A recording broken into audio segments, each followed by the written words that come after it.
All right, picture this. You're standing in an elevator, you've got 10 seconds till you reach the floor, and your ideal client turns to you, who is also in the elevator, and says, "Hi, what do you do?" What do you say to the big question of, "Hi, what do you do?"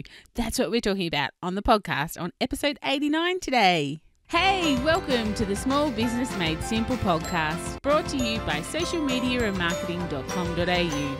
Being in business is never easy, but it can be simple, or at least simpler. Join me, your host Jen Donovan, every week where we focus on marketing, social media, and working towards simplifying your business. You with me? Let's do this. Gonna dream it big, 'cause someone out there listening. Everyone's got a voice to give, and it's time I heard you whistling, 'cause there's no point at all, in dreaming small.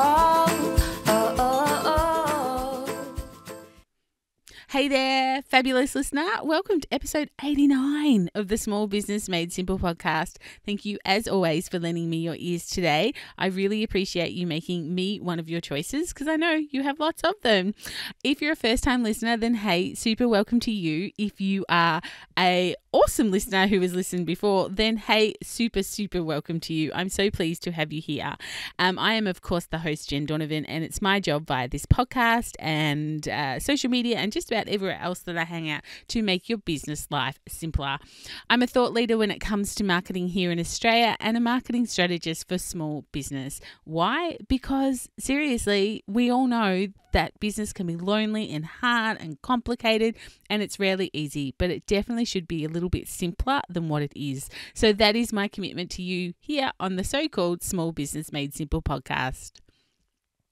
One way that I can make your life a little bit simpler is if you join in the fun in the Like-Minded Business Owners group on Facebook. It's a really safe space to go and ask questions, interact, do some networking, and maybe even meet your next client. If you haven't joined the Like-Minded Business Owners group, then hop over to Facebook, type it in and join up. Or, of course, you can come to the show notes at socialmediaandmarketing.com.au/89 and you can find the link for the Like-Minded Business Owners there. This episode is sponsored by my 30-day social media and marketing challenge. This month has closed, but we will be doing another one in October. If you're interested in up-leveling your social media and your marketing, being challenged and pushed just a wee bit, then this might be just what you're looking for. You can join the waitlist at bit.ly/Jen's waitlist. So it's bit.ly/Jen's waitlist. So maybe invest in 2020 by challenging yourself when it comes to social media and marketing. Today, as mentioned at the very start, I'm talking to you specifically about what do you want to be known for? What do you want to be famous for? How do you articulate in a few seconds or a few words your elevator pitch? Why is it called an elevator pitch? Well, I'm pretty sure there's not much science behind it, but it's basically what can you tell someone about what you do in the time it would take to ride an elevator? Let's just say maybe in 30 seconds. But of course, we all know that online we have definitely a lot less than 30 seconds to get to our audience to tell them what we do. So your pitch, of course, because you are so time poor, needs to be memorable, interesting, succinct, and make the person who's actually listening to it curious enough to ask a question or react in a positive way. Hopefully saying something like, "Oh, wow, that's exactly what I've been looking for," or, "Oh, that's exactly the help that I need." Imagine if you could give your elevator pitch and have someone turn to you every time you gave it that said, "You're exactly what I've been looking for. Your help is exactly what I need." But you need to be articulate about what you need. You need to let your listener know who you are and what you do in this really short time frame. And it's definitely an art form, but of course it's the art form that we are talking about on the podcast today. So just before we jump in though, I did want to let you know that episode 4 of the Small Business Made Simple podcast is all about what you want to be famous for. If you're having a little bit of trouble knowing your expertise, then I highly recommend that you head back to episode 4 of the Small Business Made Simple podcast and do the little exercise that's in there, which will really help you get this bit right. Because if you don't know what you do or who you do it for or what you want to be famous for, then how do you expect your customers to know as well? Because remember, a confused buyer never buys. All right, so back to the elevator pitch. Let's dig in a little bit deeper. We have to make it brief. We've already covered this. 30 seconds in an elevator, maximum. Online, so much shorter than this. Maybe 6 seconds, 4 seconds, 3 seconds to get the attention of someone online. So it must be brief. It must be persuasive. Make it short, but it needs to be punchy and compelling enough to spark that interest in the reader or the listener. Like I said before, you want to get a reaction. You want the question of, tell me more. You're exactly what I've been looking for. You're exactly what I need. That's the reaction we're looking for. You've got to share a little bit about yourself, who you are and what you do. It's not time to be boastful though, but it's time to show your audience what you can do for them. This isn't going to come to you straight away, and when you've got it, you probably haven't got it. You need to practice and you need to be flexible in your approach to elevator pitch. Because remember who your audience is. Every time you do this pitch, you need to think, who is my audience? Because your audience might change. So your elevator pitch needs to change as well. So it needs to be flexible in its approach.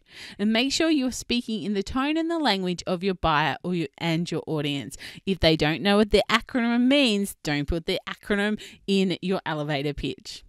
Mention your goal or the goal you have for your audience or the buyer. Think, out of all the people who do what I do, why should they choose me? Answer that question in your elevator pitch. Don't speak too fast.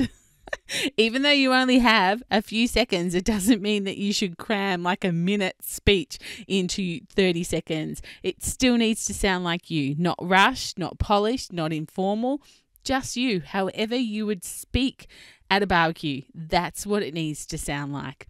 Don't ramble, don't frown. And don't use one single monotone, because we will fall asleep if you do. We have to focus on what's essential. That's it. What do you need them to know? What do you need the person listening to know, like, and trust you more, to buy from you, or to engage with you further? That is what you need to get over the line. And make it, hopefully, in one compelling sentence and hook your audience. Google's elevator pitch that got them their very first big investor was, Google organizes the world's information and makes it universally accessible. What do you do? That. Want to know more? Yeah. Curiosity is going to kill the cat here. I want to know more. Apple in 2001, carry 1,000 songs around in your top pocket. Curious? Heck yeah. The Hollywood pitch we all know so well.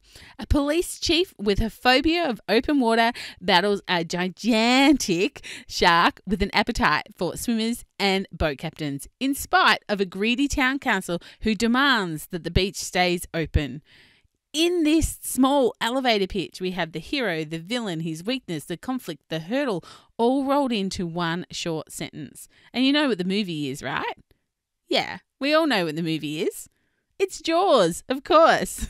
I might add, though, I've never actually watched the movie in full. Water and I don't get along, except, of course, my bath. I love my bath. But yeah, I'm not very good in water. But that's a story for another podcast. Okay, you're on an elevator. Your ideal client is in that elevator with you and turns to you and says, so what do you do? What do you say? I help small business owners make marketing a priority so that they can earn what they deserve and make a bigger difference in the world without burning out in the process. That's mine. You know who I help? Small business owners. How do I help them? By making them see that marketing needs to be a priority in their business. The outcome for my client, so they can earn what they're worth and make a bigger difference in the world. What's their pain I'm taking away? That I can help them do this without burning out in the process. Curious? You want to know how to earn what you deserve without burning out? Well, I hope so. Otherwise, my elevator pitch sucks and I'm going to have to revamp it. Here's another example. Hi, I'm Sally Smith, a virtual marketer who helps small business owners get more done in less time to earn more profits. I'm currently taking on new clients. What business activity do you dislike doing the most? So she's ended with a sentence. If someone asks you a sentence, you're bound to answer. It's exactly like when someone says, "Hi, how are you?" You're bound to answer how you are. You almost always respond. So if your elevator pitch ends with a question, you are more than likely to answer it. Okay, so now it's your turn. Give it a go. Answer the question, what do you do? And then answer it again. And then again, until it's short enough to be punchy and create curiosity in the listener. It may come quickly, it may take a long time, and that's okay. These are things that are work in progress. But the most important part, of course, is that you're actually thinking about it. I would really love if you headed into the Like-Minded Business Owners group on Facebook and put your elevator pitch in there. It's a safe space and maybe get some feedback. But remember, you only get to use it when people ask. Some things are best thought, never said. So it's not something that you say on the phone when no one's asked you, what do you do? Or if you're just standing in an elevator. So now go do some homework. Work on your elevator pitch. Tell me in a really short sentence, what is it that you do? Pitch me. I'd love to know how you go. Head into Like-Minded Business Owners and put it there. Well, that is a really short, sharp episode for episode 89, but a really important one. We need to know what we want to be famous for, and we need to be able to say it quickly, succinctly, and on point. As mentioned at the start of this podcast, this episode was brought to you by my 30-day social media and marketing challenge. So if you want to go on the waitlist for that, go to bit.ly/Jen's waitlist. If you've got any questions, more than happy to answer them inside the Like-Minded Business Owners group, or of course you can send me a DM on Instagram. I will of course be back next Thursday with another great episode to help you simplify your business in 2020. If you're enjoying this podcast, then please click the subscribe button, and you might even leave a rating and review if you've got a spare 2 minutes in your day. I will, of course, see you back next Thursday on the podcast for episode 90. Oh my goodness, 10 to go till I hit 100. What am I going to do for my 100th episode? That is something that is rattling around inside my ant brain right now. But in the meantime, let's hang out and get social on social. You'll find me at Instagram, on Instagram, not in Instagram. You'll find me on Instagram, Facebook, and of course in LinkedIn. On LinkedIn. Whatever you do, my small business peeps, remember, as my opening song says, there is no point in dreaming small. Tell like you feel it, say it proud, be true, and let us see you for the star that you are. No point in dreaming small.